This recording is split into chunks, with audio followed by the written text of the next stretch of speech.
로마서 15장 4절 한 절만.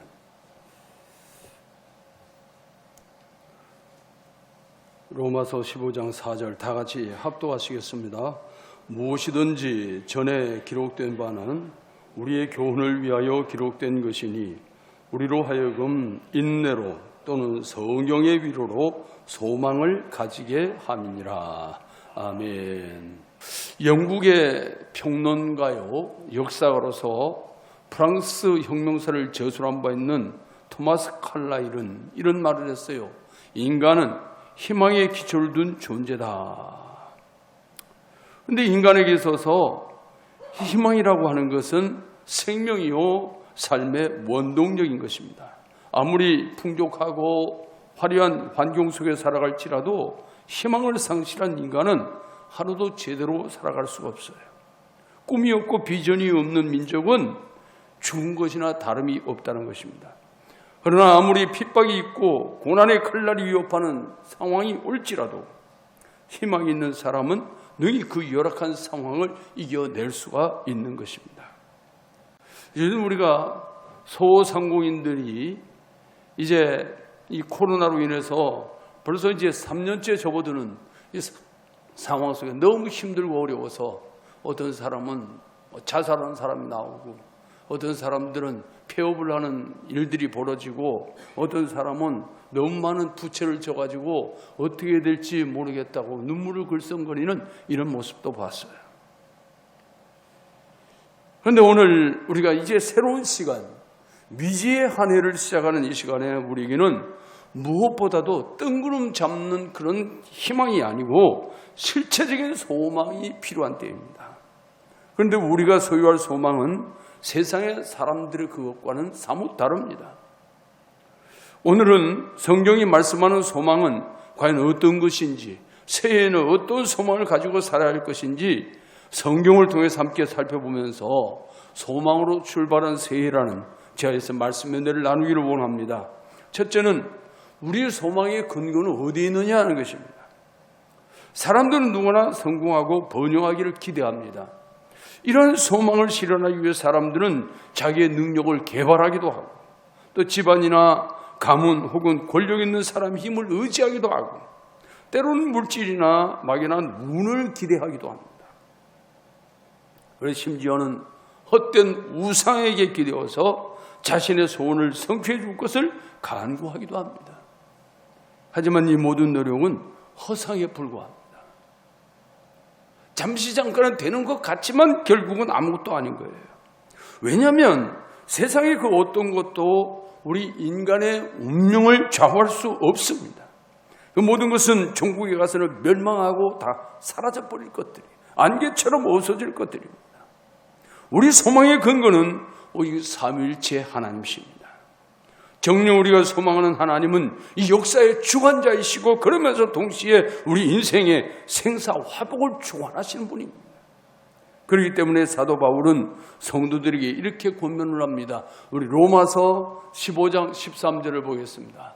다 같이 읽습니다. 소망의 하나님이 모든 기쁨과 평강을 믿음 안에서 너에게 충만하게 하사 성령의 능력으로 소망이 넘치게 하시기를 원하노라. 소망의 하나님이 우리의 소망을 넘치게 하시기를 원한다. 소망의 하나님이. 또한 우리의 소망은 성경의 약속에 기반을 두는 겁니다. 로마 제국의 포악한 칼날 앞에서 어렵게 신앙생활을 했던 초대교회 성도들이 자신들의 신앙을 포기하지 않으면서 기꺼이 순교의 제물로 드릴 수 있었던 이유가 어디에 있습니까? 그것은 비록 언제 죽어도 죽어야 할 육신의 이 목숨에다가 모든 것을 걸지 않았어요. 언제 죽어도 죽어야 할 육신이에요. 지금 죽으나 내일 죽으나 1년 후에 죽으나 죽는 것은 매일반인데 그러나 내 영혼은 영원히 살아야 된다. 내 영혼은 영원히 살아야 된다. 그 영원히 살아야 할 그 가치를 위해서 지금 죽음을 두려워하지 않는 거예요. 이런 사람은 순교의 현장에서도 찬송을 부를 수 있습니다. 주기철 목사님이 순교하는 현장에서도 찬송을 부를 수 있었던 것은 지금 죽거나 내일 죽거나 이 육신의 죽음을 두려워하지 않는 거예요. 언제 죽어도 죽어야 되는데 내가 하나님 앞에 가서 영원히 살 그날을 바라보고 그 영적 가치를 위해서 땅에 그것을 내려놓는 거예요. 기쁨으로 내려놓는 거예요. 우리 본문 4절을 다시 한번 봅니다. 무엇이든지 전에 기록된 바는 우리의 교훈을 위하여 기록된 것이니 우리로 하여금 인내로 또는 성경의 위로로 소망을 가지게 함이니라. 성경의 위로로. 디모데후서 3장 15절 다 같이 읽겠습니다. 시작. 성경은 너로 하여금 그리스도 예수 안에 있는 믿음으로 말미암아 구원에 이르는 지혜가 있게 하느니라. 이 믿음으로 말미암아 구원에 이르는 지혜가 있게 하고 성경의 위로로 소망을 가지게 한다. 말씀했어요. 그리고 우리 소망의 근거는 삼위일체 하나님께 있고 그러면서 성경의 약속에 기반을 두고 있어요. 만약에 성경의 약속이 없다면 하나님이 우리의 소망이라고 하는 것조차도 불확실성에 속할 거예요. 성경에 약속이 있기 때문에 소망에 하나님이 나에게 소망을 넘치게 하시겠구나. 이런 믿음을 갖게 되는 거예요. 두 번째, 소망의 대상이 무엇이냐는 것입니다. 무엇에 소망을 둘 것인가? 그래서 성경은 말씀합니다. 부활과 영생이 우리의 소망이라. 부활과 영생. 세상에 속한 사람들은 대부분의 많은 재산을 모으거나 혹은 출세하거나 자녀들이 훌륭한 대학에 들어가거나 부부가 건강하거나 장수하는 이 땅에 속한 것들의 소망을 주는 거예요. 근데 사람이 만약 이런 땅의 행복을 추구하다 죽으면 어떻게 되겠느냐 하는 것입니다. 그것으로 끝이 나겠느냐 하는 거예요. 그런데 성경은 분명히 말씀합니다. 그것이 끝이 아니라고. 죽음 이후에는 심판이 있고 영원한 형벌이 기다리고 있다고 말씀합니다. 우리 히브리서 9장 27절 말씀을 같이 읽겠습니다. 한 번 죽는 것은 사람에게 정하신 것이요 그 후에는 심판이 있으리니. 이렇게 죽든 저렇게 죽든 한 번 죽는 것은 정하신 것이다. 이걸 벗어날 자가 없다는 겁니다. 그러나 그 이후에 무엇이 기다려 있을까요? 심판이 있으리니. 그리고 어떤 죽음을 맞이하느냐에 따라서 심판에 들어갈 수도 있고 영생 복락에 들어갈 수도 있어요. 결국 세상 사람들이 소망하는 것은 그들을 영원히 만족시키거나 행복하게 해주지 못합니다. 그런 점에서 우리 신앙인들은 그 소망하는 바가 세상에 속한 사람들과 달라야 돼요. 만약에 우리 믿음의 사람들이나 세상의 사람들이나 그 소망이 똑같다면 우리 믿음의 근거는 사라지고 말 것입니다. 우리의 소망은 죄와 삶의 권세를 이기고 부활하는 것이어야 됩니다. 이 부활이 없다면 우리의 소망 또한 없는 것입니다. 사도 바울은 고백합니다. 만약에 죽은 자의 부활이 없다면, 그리스도의 부활이 없었다면 오늘 우리는 거짓 믿음을 가진 것일 것이다. 헛된 믿음을 가진 것일 것이다. 그렇게 고백을 해요. 그러면서 이 부활은 실체적인 것이라는 거예요. 그냥 뜬구름 잡는 이야기가 아니라는 것입니다. 거기에 더 나아가서 영원한 생명을 얻는 것이어야 됩니다. 디도서 3장 7절 말씀을 보겠습니다. 제가 읽습니다. 우리로 그의 은혜를 힘입어 의롭다 하심을 얻어 영생의 소망을 따라 상속자가 되게 하리 하십니다. 영생의 소망, 영생의 소망. 정녕 이런 소망을 가진 자는 이 땅에 사는 날 동안에 고난과 핍박 앞에서도 결코 두려워하나 원망하지 않게 되는 것입니다. 영원한 생명이 기다리고 있다는 이 믿음이 확실한 사람은 땅에서 어떤 일을 만나도 그것 때문에 원망하든지 그것 때문에 불평하든지 그것 때문에 두려워하든지 결코 그런 일이 없다는 거예요. 그리고 천국의 기업이 우리의 소망이 되어야 합니다. 우리 신앙인의 본향은 이 세상이 아니에요. 사람은 저마다 태어난 고향이 있습니다. 그러나 그건 육신의 고향이고 우리가 영원히 가야 할 본향이 있는데 그 본향은 이 땅이 아니라는 거예요. 우리는 영원한 천국을 기업으로 약속받았습니다. 그렇기 때문에 그 영원한 천국을 본향 삼고 매일 그 본향을 소망하면서 순리에서 인생을 살아가는 거예요. 우리 베드로후서 3장 13절을 봅니다. 다 같이 읽겠습니다. 시작. 우리는 그의 약속대로 의가 있는 곳인 새하늘과 새 땅을 바라보도다. 새하늘과 새 땅을 바라보는 거예요. 거기는 약속대로 의가 있다고 그랬어요. 의가 있다는 것이 무슨 말입니까? 바로 삼일째 하나님의 영광이 계신 곳이죠. 그곳이 우리의 영원한 본향이라는 거죠. 그것을 바라보는 사람이 소망을 가지고 살 수 있다고 말씀합니다. 진실로 이 세상에 소망을 두고 사는 사람은 이 세상이 멸망할 때에 그때 함께 멸망하고 맙니다. 그래서 히브리서 기자는 이렇게 권면합니다. 히브리서 13장 13절에서 14절 말씀입니다. 다 같이 읽습니다.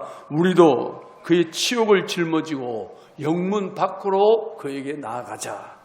그리고 여기에는 영관 도상이 없으므로 장차올 것을 찾나니. 우리가 사는 이곳은 영관 도상이 없다는 거예요. 그래서 장차올 것을 찾는다는 것입니다. 그래서 고백합니다. 우리도 그의 치욕을 짊어지고, 예수님이 십자가를 지실 때 치욕스럽게 짊어지셨어요. 물론 우리에게는 그 십자가 이제는 치욕의 십자가가 아니고 영광스러운 십자가고 내일을 바라보는 소망의 십자가이지만, 우리 주님께서 그 치욕을 짊어지신 것처럼 우리도 그의 치욕을 짊어지고 영문 밖으로 그에게 나아가자. 무슨 말이에요? 예수님이 십자가를 짊어지고 영문 밖으로 나가신, 영문 밖 골고다로 올라가신 거예요. 우리가 그의 치욕을 짊어지고 영문 밖으로 나아간다고 하는 것은 우리를 위해 고난받으신 주님을 믿는 겁니다. 그 주님을 믿고 주님을 바라보고 주님과 함께 가는 거예요. 우리가 그 십자가를 짊어질 수는 없어요. 오늘 우리가 그분이 당하신 고난을 내가 겪을 수는 없어요. 그러나 그분을 믿음으로 말미암아 그 은혜에 동참하는 겁니다. 그리고 그분이 우리에게 부활 승리를 주신 것처럼 믿음을 가지고 소망을 가지고 영원한 천국을 바라보면서 오늘도 한 걸음씩 한 걸음씩 나아가는 거예요. 이것이 믿는 자의 소망이에요. 마지막 세 번째, 그러면 소망의 결과가 무엇이냐는 것입니다. 소망의 결과. 우리 로마서 8장 24절에서 25절 말씀입니다. 다 같이 읽습니다. 우리가 소망으로 구원을 얻었음에 보이는 소망이 소망이 아니니 보는 것을 누가 바라리요? 만일 우리가 보지 못하는 것을 바라면 참음으로 기다릴지니라. 여러분, 보이는 것이 소망이라면 누가 그 보이는 것을 가지고 바라고 기다리고 있겠느냐고 말이에요. 보이는 것을 가지고. 보이지 않는 것을 바라보고 가기 때문에 이게 소망인 거예요. 그러나 보이지 않지만 그것은 실체적으로 있는 거라는 거예요. 그래서 보이지 않는 것을 바라면 참음으로 기다리라. 참음으로 기다리라. 우리가 이 세상을 살아갈 때도 내 앞에 손에 아직 쥐어지지 않았어요. 손에 쥐어지지 않았지만 그러나 분명히 내가 참고 기다리면 내 손에 쥐어질 것이라는 확신이 선다면 기다리겠죠. 참고 기다리겠죠. 이 불확실성 가운데 살아가기 때문에 기다려지지 못하는 거예요. 만약에 소상공인들도 지금 아무리 힘들고 어렵지만 좀 시간이 지나가면 괜찮아질 거야. 이게 있는 사람은 그걸로 버티는 거예요. 그걸로 견디는 거예요. 무슨 일이 벌어질지는 모르지만 내일은 괜찮아질 거야. 이 소망이 있는 사람은 버틴다니까. 근데 그 소망이 무너져 버리면 모든 게 다 끝나버려요. 자살하는 사람은 왜 자살하겠어요? 소망이 없는 거예요. 내일 나에게 좋은 날이 올 거라는 소망이 없어져 버린 거예요. 그러니까 오늘 인생을 끝내버리는 거죠. 오늘 우리 믿음의 사람들에게 내일을 향한 소망, 보이지 않지만 주님의 나라는 분명히 있다고 하는 이 믿음이 있는 사람은 소망을 가지고 가게 되는 것입니다. 그래서 그 사람들에게는 즐거움이 있고 평안이 있는 거예요. 세상적인 시각으로 볼 때 우리 믿는 자의 인생은 참으로 무미건조하고 재미없는 것처럼 보여집니다. 왜냐하면 즐거울 줄을 모르는 거예요. 모처럼 쉬는 일요일은 가족들과 함께 좀 즐거운 시간, 쉬기도 하면서 그런 시간을 보내야 되는데 오히려 주일로 구별해서 교회로 모여가지고 공동체 예배를 드린단 말이에요. 쉼이 없어 보여요. 고리타분하게 보여요. 그러나 하나님을 믿고 이 땅의 것이 아닌 저 영원한 나라를 소망하면서 살아가는 이 성도들에게는 세상이 알 수 없는 기쁨이 있고 세상이 알 수 없는, 세상이 줄 수 없는 그 평안이 있는 것입니다. 세상은 결코 그 평안을 줄 수 없어요. 이건 주님이 주시는 은혜가 아니면 어느 누구도 이 평안을 줄 수 없어요. 그래서 잠언 10장 28절에 이렇게 말씀을 하고 있습니다. 읽어봅니다. 의인의 소망은 즐거움을 이루어도 악인의 소망은 끊어지느니라. 의인의 소망이 뭐예요? 주님이 주시는 소망입니다. 주님이 주시는 소망을 가진 사람은 즐거움을 이루어도 이 땅의 것에 소망을 두는 사람, 악인의 소망은 끊어지고 만다. 정녕 우리 소망의 근원이신 하나님이 지금도 살아계셔서 역사하시고 우리를 저 영원한 천국까지 안전히 인도하고 계신다. 이 사실을 확신한 사람에게는 조급함이 없고 초조함이 없어요. 절망도 없고 단식이 없어요. 그러니까 그 마음속에 늘 평안합니다. 아무리 우리 주변 환경이 우리를 급습을 하고 주변 환경이 우리를 압박을 해도 그러나 이 소망이 있는 사람은 그것 때문에 기쁨이 있고 그것 때문에 평안이 있고 이 소망이 있는 사람은 땅에 있는 것 때문에 희비시하지 않는단 말이에요. 사랑하는 여러분, 오늘 우리는 하나님 은혜에 붙들기를 주의 이름으로 축복합니다. 이 새해를 맞이하면서 하나님의 은혜 가운데 출발을 하고 하나님의 은혜로 진행을 하고 우리가 또 2022년 12월 마지막 주일을 맞이했을 때 주님의 은혜로 살아왔습니다 라고 고백할 수 있는 저와 여러분이 되기를 주의 이름으로 축복합니다. 두 번째는 바라는 바를 얻는다는 거예요. 이 소망의 결과는 바라는 바를 얻는다는 거예요. 우리 신앙인들이 소유한 소망은 인위적으로 만든 게 아니에요. 하나님께서 우리 마음속에 심어주신 것입니다. 우리 마음속에 심어주신 거예요. 그래서 로마서 15장 13절에 이렇게 말씀을 하고 있습니다. 다 같이 읽어봅니다. 소망이 하나님이 모든 기쁨과 평강을 믿음 안에서 너희에게 충만하게 하사 성령의 능력으로 소망이 넘치게 하시려구나. 소망이 하나님이 기쁨과 평강을 믿음 안에서 우리에게 충만하게 하셨다. 이 기쁨과 이 평강을 하나님이 믿음 안에서 우리 속에 심어주셨다.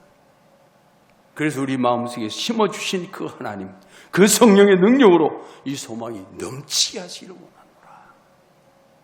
따라서 우리의 소망하는 바는 막연하지도 않고 불확실하지도 않습니다. 우리에게 소망을 주신 하나님은 반드시 그 바라는 바를 넘치도록 이루어 주실 분이에요. 우리 마지막으로 빌립보서 1장 6절 한 구절 봅니다. 다 같이 읽습니다.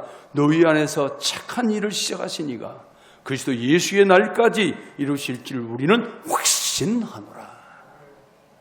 이 말씀이 우리 성도들의 살아있는 신앙 고백이 되기를 주의 이름으로 축복합니다. 우리가 이 세상을 살아가는 동안에 여러 가지 시련이 찾아오고 고난이 찾아올 수 있습니다. 그러나 그럴지라도 우리에게는 이 소망이 있어요. 지금도 코로나로 인해서 경제뿐만 아니라 공동체의 가치가 무너지고 인간의 존엄마저 무너져가는 이런 고난을 겪고 있고 새로 시작한 이 한 해 동안에도 어떤 일을 만날지 우리는 몰라요. 미지의 시간이에요. 한 번도 걸어가 보지 않은 시간입니다. 그러나 우리는 또 걸어가야 합니다. 이 미지의 시간을 걸어가야 하는데 우리가 불안해하지 않을 수 있는 이유는 우리 마음속에서 하나님이 심어주신 소망이 있기 때문에. 여러분, 우리가 지금 코로나가 두려워서 온라인 예배를 드리고 코로나가 두려워서 그렇게 떨고 있습니까? 우리 믿음의 사람들에게는 그런 차원이 되어서는 안 됩니다. 우리가 그래도 주변 사람들에게 덕을 끼치고 피해를 주면 안 되기에. 그래서 우리가 이렇게 방역을 강화하는 것이고 그렇게 하는 거예요. 내 자신이 코로나에 걸려서도 안 되겠지만 다른 사람에게 피해를 주면 안 되니까. 교회가 덕을 끼쳐야 되니까. 그래서 오늘 우리는 가급적이면 최선의 모임으로 하나님 앞에 우리 신앙을 유지해 가는 거예요. 바로 이런 상황 속에서 또 내일 어떤 일이 생길지, 지금 또 방역 거리두기 단계가 2주간 연장이 됐어요. 그 다음에 또 어떻게 될지 몰라요. 아무도 모르는 거예요. 아무도 모르지만 그러나 중요한 것은 우리에게는 소망이 있다는 거예요. 주님의 은혜가 있다는 것, 주님의 능력이 내 속에 머물고 있다는 것, 그것이 우리의 소망이에요.